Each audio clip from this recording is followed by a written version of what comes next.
Hi viewers, welcome to our channel. ప్రస్తుతం మనతో పాటు దామ బాలాజీ గారు సీనియర్ జర్నలిస్ట్ ఉన్నారు. వారితో ఒకసారి మాట్లాడదాం. సార్ నమస్కారం. సార్ చంద్రబాబు గారు అండ్ పవన్ కళ్యాణ్ గారు వీళ్ళిద్దరూ సినిమా ఇండస్ట్రీ పైన కూడా ఫోకస్ పెట్టేశారు. అంటే వైసీపీకి ఫేవర్గా ఉండి ఎలక్షన్స్ ముందర తమపైన విమర్శలు చేసిన వాళ్ళని అరెస్ట్ చేసే యోచనలో అయితే కనిపిస్తుంది సార్. అందులో ముఖ్యంగా రామ్ గోపాల్ వర్మ గారు, పోసాని గారు అండ్ శ్రీరెడ్డి వీళ్ళపైన కేసులు నమోదవుతున్నాయి. సో నోటీసులు అందుతున్నాయి. తొందరలో అరెస్ట్ అన్న ప్రచారం కూడా జరుగుతుంది. ఇంకెవరన్నా అరెస్ట్ అయ్యే అవకాశం ఉందా? మీరేం చెప్తారు సార్ వీళ్ళపైన? సినిమా వాళ్ళ మీద ఫోకస్ చేసినట్టు కనబడుతుంది. ముఖ్యంగా మనకి పవన్ కళ్యాణ్ ఒక రకమైన హెచ్చరిక చేశాడు చంద్రబాబు ప్రభుత్వాన్ని. మీరు వైసీపీ వాళ్ళని ఎందుకు పట్టించుకోవట్లేదు, వైసీపీ వాళ్ళని కులాన్ని చూసి వదిలేస్తున్నారు మీరు అని డీజీపీని విమర్శించాడు. సాక్షాత్తు హోమ్ మినిస్టర్ అనితను సీరియస్గానే వార్నింగ్ ఇచ్చాడు. నువ్వు కానీ చేయకపోతే నేను నీ పదవి తీసుకుంటానని కూడా ఆమెను హెచ్చరించాడు. దాంతో చంద్రబాబు కొద్దిగా దిగొచ్చినట్టు కనబడుతుంది. మామూలుగా అయితే చంద్రబాబు ఇంత త్వరగా రెవెంజ్ తీర్చుకోవాలనుకోలేదు. లోకేష్ కూడా బెదిరిస్తున్నాడు కానీ యాక్షన్లకి దిగలేదు. ఎవరో టార్గెట్, కొంతమందిని వాళ్ళు టార్గెట్ చేసుకుంటూ వస్తున్నారు. కానీ పవన్ కళ్యాణ్ సీరియస్గా తీసుకున్నాడు. సో అందువల్ల మొత్తం కదిలారు. అనిత వెళ్ళి పవన్ కళ్యాణ్తో మాట్లాడింది, డీజీపీ వెళ్ళి కలిశాడు. దాంతో ఇప్పుడు అరెస్టుల పర్వం అనేది మొదలైంది. సో దీంట్లో రెండు యాంగిల్స్ ఉన్నాయి. ఒకటి, దారుణంగా తెలుగుదేశం నాయకుల మీద, మహిళల మీద, పవన్ కళ్యాణ్ మీద పోస్టులు పెట్టిన వాళ్ళు, మాట్లాడిన వాళ్ళు చాలామంది వైసీపీ తరఫున ఉన్నారు. అట్లాగే తెలుగుదేశం వాళ్ళు కూడా ఉన్నారు అటు తరఫున.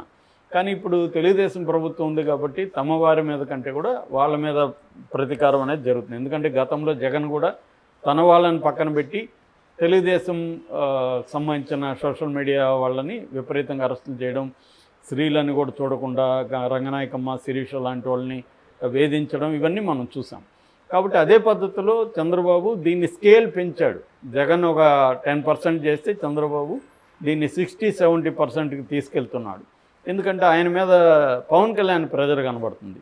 పవన్ కళ్యాణ్ లేకపోతే చంద్రబాబు ఈ స్థాయిలో చేస్తాడని నేనైతే అనుకోను.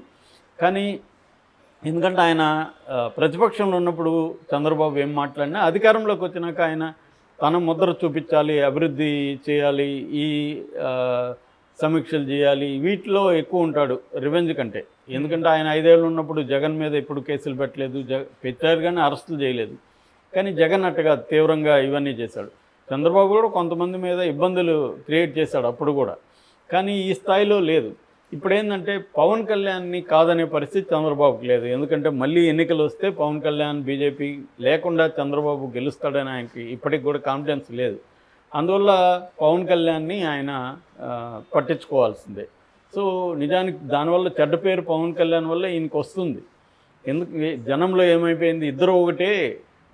అప్పుడు జగన్ ఇదే పని చేశాడు, ఇప్పుడు చంద్రబాబు అంతకంటే ఎక్కువ చేస్తున్నాడు. ప్రజలకు కదా, మేం కదా ఎన్నుకునింది, మాకేమన్నా చేయాలి కానీ మీరు కొట్టుకోవడం ఏంటి అనేది జనంలోకి వచ్చింది ఆల్రెడీ. కానీ చంద్రబాబుకి వేరే మార్గం లేదు. ఇప్పుడు ఏంటంటే సినిమా ఇండస్ట్రీ మీద ఫోకస్ చేసినట్టుగా కనబడుతుంది. ఇందులో ప్రధానంగా ముగ్గురిని టార్గెట్ చేసినట్టు కనబడుతుంది. ఒకటి పోసాని కృష్ణమురళి టంగ్ ఎంత ఇదిగా ఉంటుందో మనకు తెలుసు. ఆయన అటాక్ మామూలుగా ఉండదు. ఆయన చంద్రబాబుని, లోకేష్ని, పవన్ కళ్యాణ్ని తీవ్రంగా అటాక్ చేసిన సందర్భాలు ఉన్నాయి. ఒక్కొక్కసారి వ్యక్తిగతంగా కూడా ఆయన మాట్లాడాడు. అట్లాగే శ్రీరెడ్డి, ఇంకా మనం చాలాసార్లు చెప్పుకున్నాం, శ్రీరెడ్డి మాట్లాడినట్టు ఎవరు మాట్లాడలేదు. అదేదో చెప్పినట్టుగా ఆమె నోరు ఒక బురదగుంట అని ఎవరు అన్నారు, అలాగా ఆ స్థాయిలోనే ఆమె మాట్లాడేది. ఆమెకు స్త్రీగా ఉండి కూడా తోటి స్త్రీల మీద కూడా చాలా నీచంగా మాట్లాడడం అది ఆమె చేసింది. మూడోది రామ్ గోపాల్ వర్మ. నిజానికి రామ్ గోపాల్ వర్మ డిఫరెంట్ గై. నేను పర్సనల్గా చూసాను. ఆయనకి ఎవరి పట్ల మీన్నెస్ అని ఉండదు. ఆయన సరదాగా ఎలాంటి క్యాండిడేట్ అంటే, చిన్నప్పుడు స్కూళ్ళల్లో ఎవరినో గిచ్చేసి వాడు ఏడుస్తుంటే ఆనందిస్తారు కదా, ఆ టైప్ నేచర్ ఉంటుంది ఆయనకి. సరదాగా గిచ్చేసి, చూడు చిరంజీవి చూసారా గింజుకుంటున్నాడని మాకంతా చెప్తుంటాడు, చిరంజీవి మీద అది కామెంట్ చేసి. అట్లాంటి తప్ప చిరంజీవి మీద కోపము ఇది ఉండదు. అట్లాగే ఆయన వ్యక్తిగతంగా వాళ్ళ స్త్రీలను మాట్లాడడం అట్లాంటివి ఎప్పుడు ఆయన చేయడు. ఆయన ఏంటంటే అవహేళనగా మాట్లాడడం, పప్పు గుత్తితో ఇది పప్పు తింటున్నాం ఈ సినిమాలో చూపించడం, పవన్ కళ్యాణ్ని ఒక రకమైన బఫూన్ లాగా చూపించడం, కమెడియన్ లాగా పవన్ కళ్యాణ్ని చూపించడం, ఇవన్నీ ఆయన చేశాడు సినిమాలో.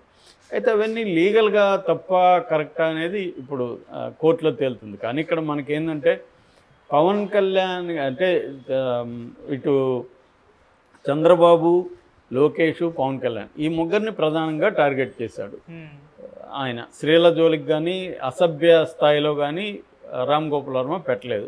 కానీ ఈ సెటైరికల్గా చేయడం ఆయనకున్న రామ్ గోపాల్ వర్మకున్న ఒక క్రేజ్ వల్ల ఏమైందంటే విపరీతంగా పాపులర్ అయింది. సినిమాలన్నీ ఫ్లాపే ఆయన తీసే బేసిక్గా.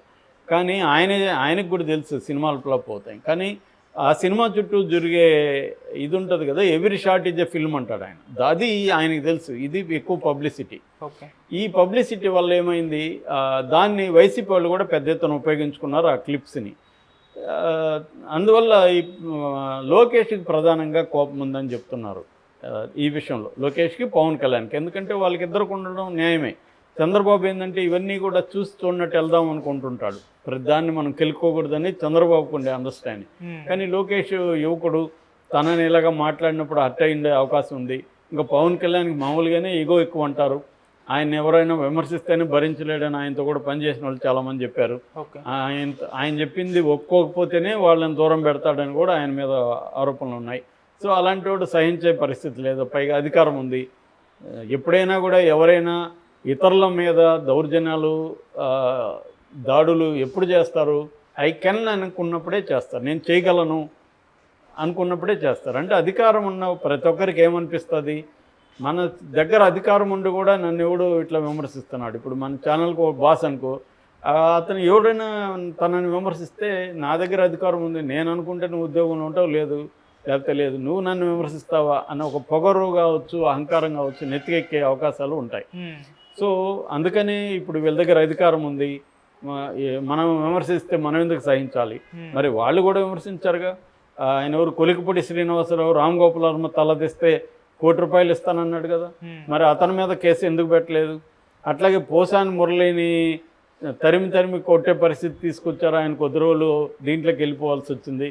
కత్తి మహేష్ని మీద దాడి చేశారు చాలామంది, అనేక మంది మీద తెలుగుదేశం వాళ్ళు, జనసేన వాళ్ళు కూడా దాడులు చేశారు, నీచంగా మాట్లాడారు, బండబూతులు పెట్టి. ఇదే రామ్ గోపాల్ వర్మని, ఇదే అల్లు అర్జున్ని ఫర్ ఎగ్జాంపుల్, ఆ మధ్యకాలంలో జన సైనికులు అనేక మంది తెలుగుదేశం వాళ్ళు అల్లు అర్జున్ని ఎట్లా పోస్టులు పెట్టారు. మరి వాళ్ళ మీద ఎందుకు కేసులు లేవు అనేది ఇవాళ కామన్ మ్యాన్కి, మధ్యంగా ఎవరిని సపోర్ట్ చేయకుండా ఉండే మధ్య మార్గంలో ఉండే అనేక మందికి, ఇండిపెండెంట్ జర్నలిస్టులకి, వీళ్ళకందరికీ వచ్చే డౌట్ ఏంటంటే, వీళ్ళు ఓకే వీళ్ళ మీద కేసులు పెట్టడాన్ని మేము వ్యతిరేకించాం. రామ్ గోపాల్ వర్మ ఒక అవుట్ ఆఫ్ ద వే వెళ్ళి అంత పర్సనల్గా వాళ్ళని కెండల్ చేయాల్సిన అవసరం లేదు. ఒక సినిమా తీయచ్చు, కానీ మాట్లాడితే పప్పు అని అతన్ని ఒక వెకిలిగా చేయడం, ఈయన్ని పవన్ కళ్యాణ్ కూడా ఒక వెకిలి పాత్రగా చిత్రీకరించడం, క్యారికేచర్గా చేయడం అనేది కరెక్ట్ కాదు. అది ఆర్ట్ కూడా కాదు, అది లో స్థాయి ఆర్ట్. నిజానికి రామ్ గోపాల్ వర్మ ఇంటర్నేషనల్ స్థాయి ఫిల్మ్ మేకరు. ఆయన ఈ స్థాయికి వెళ్ళడం ఎవరికి ఇష్టం ఉండదు, ఆయన ప్రేమించే వాళ్ళకి కూడా. బట్ ఆయన అది క్యారీ చేయడు, అది వేరే వ్యవహారం. ఆయన క్యారీ చేస్తాడు లేదని వీళ్ళకి కూడా అనవసరం. కాబట్టి ఈ కాంటెక్స్ట్లో ఆయన అంత స్థాయికి వెళ్ళి చేయాల్సిన అవసరం ఆయనకి లేదు. కానీ ఆయన చేసినప్పుడు ఇప్పుడు ఆయనకు కూడా తెలుసు, మనం దీని ఫలితం ఎప్పటికైనా అనుభవించాలని. తెలియనివాడేం కాదు ఆయన కాన్సిక్వెన్సెస్ అన్నీ తెలుసు. ఆయన రెడీగా ఉన్నాడు, కోర్టుకు వెళ్ళాడు, కోర్టు కేసు కొట్టేయమన్నాడు. ఎందుకంటే మధ్యపాడు అనే ఊరిలో రామలింగం అనే ఒక టీడీపీ అతను కేసు పెట్టాడు. ఎందుకంటే సంబంధంలో వాళ్ళ దగ్గర పెట్టిస్తున్నారు కేసులు. ఎందుకు, ఈయన రామలింగాన్ని ఏమైనా అన్నాడా? వాడికి ఏం సంబంధం రామలింగం అనేవాడికి? కాకపోతే ఏంటంటే ఎవరో దగ్గర పెట్టించడం, అవి తీసుకోవడం. ఇదే వైసీపీ వాళ్ళు కంప్లైంట్లు ఇస్తున్నారు. నిన్న కూడా తిరుపతిలో భూమన్ కరుణాకర్ రెడ్డి, ఎంపీ గురుమూర్తి, వీళ్ళందరూ వీళ్ళు ఇచ్చారు. ఆ కంప్లైంట్లను పట్టించుకోవట్లా, కనీసం రిసీట్ ఇవ్వట్లా. వీళ్ళు మాత్రం ఎవడో అనామకుడు. మామూలుగా పోలీసులు ఇప్పుడు నేను వెళ్ళి చంద్రబాబు మీద కేసు పెడితే తీసుకుంటారా పోలీసులు? ఎవడరా నువ్వు, నీకేం సంబంధం అని అడుగురా? అట్లాగా ఈ రామలింగాన్ని అడగాలిగా పోలీసులు, నీకేమయ్యే సంబంధం, నిన్నేమని అన్నాడా రామ్ గోపాల్ వర్మ, నువ్వెవరు కేసు పెట్టేదానికని? కానీ అడగరు. ఎందుకంటే ఇది ప్లాంట్గా కేసులు పెట్టించడం, అనేక కేసులు పెట్టడం, దాంతో తిప్పడం. అంటే మన దేశంలో ప్రాసెస్ ఈజ్ పనిష్మెంట్. నిజానికి వీటికి ఏమి శిక్షలు పడవు ఎవరికి, కానీ వాళ్ళకి తెలుసు. అది ఒక 50 కేసులు ఎన్నో పెట్టారు పోసాని కృష్ణమురళి మీద. రామ్ గోపాల్ వర్మ మీద కూడా చాలా కేసులు ఉన్నాయి ఆల్రెడీ, ఇప్పుడు కొత్తగా పెడుతున్నారు. ఇంకా శ్రీరెడ్డి మీద చెప్పాల్సిన అవసరం లేదు. వీళ్ళ మీద కేసులు పెట్టి కోర్టులకు తిప్పడం, కొద్ది రోజులు జైల్లో ఉండడం. ఈ మధ్య ఏంటంటే కోర్టుకు పెట్టకముందే ప్రైవేట్గా తీసుకెళ్ళి పోలీసులు చిత్రహింసలు పెడుతున్నారని కూడా వాపోతున్నారు. సో ఇది చంద్రబాబు ప్రభుత్వానికి చెడ్డ పేరు తెస్తుంది తప్ప దానివల్ల ప్రజల్లో ఏమీ మంచి ఇది రాదు. ఈవెన్ తెలుగుదేశ అభిమానుల్లో కూడా ఇది వ్యతిరేకతని క్రియేట్ చేస్తుంది. ఎందుకంటే అందరూ ఇలాగ మాట్లాడింది అన్ని పార్టీల్లో ఉన్నారు. ఒక్క వైసీపీ వాళ్ళే పదవులు మనోళ్ళంతా గొప్పవాళ్ళేం కాదు. అన్ని పార్టీల్లో ఉన్నప్పుడు ఇది ఎక్కడో చోట ఫుల్ స్టాప్ పెట్టాలి. అయితే చంద్రబాబు కానీ లోకేష్ కానీ వీళ్ళకి కూడా వార్నింగ్ ఇచ్చారని చెప్తున్నారు. మనోళ్ళు చేస్తే కూడా మేము అరెస్ట్ చేస్తామని. అంతవరకు ఆహ్వానించాలి. కానీ గతంలో చేసిన వాళ్ళ మీద ఎందుకు కేసులు పెట్టలేదు? అదే కొలికిపూడి ఈయన తలదిస్తే ₹1 కోటి ఇస్తానని టీవీ ఛానల్లో ప్రకటించిన కొలికిపూడి మీద కేసు పెట్టాలి కదా. ఆయనకేమో టికెట్ ఇచ్చారు, అసెంబ్లీ టికెట్. మరి జగన్ని బండబూతులు తిట్టిన వాళ్ళకి అందరికీ పదవులు ఇచ్చారు. సో అఫిషియల్ తెలుగుదేశం హ్యాండిల్ నుంచే మొన్న కూడా విజయమ్మని చంపేస్తున్నాడు జగన్ అని పెట్టారు. మరి వీళ్ళ మీద కూడా కేసులు పెట్టాలి కదా. ఇది వన్ వే రివెంజ్ స్టోరీ లాగే ఉందనేది అందరికీ ఇది. మరి వాళ్ళు దీని నుంచి ఏమీ కాసేపు ఆనందించవచ్చు, అంతకంటే ఏం జరగదు. వీళ్ళు కాసేపు బాధలు ఎదుర్కోవాల్సి వస్తుంది. రామగోపాల్ వర్మ, పోసాని, శ్రీరెడ్డి, అంతకంటే ఏం జరిగిపోయేది ఏమి ఉండదు. Okay sir, thank you so much sir.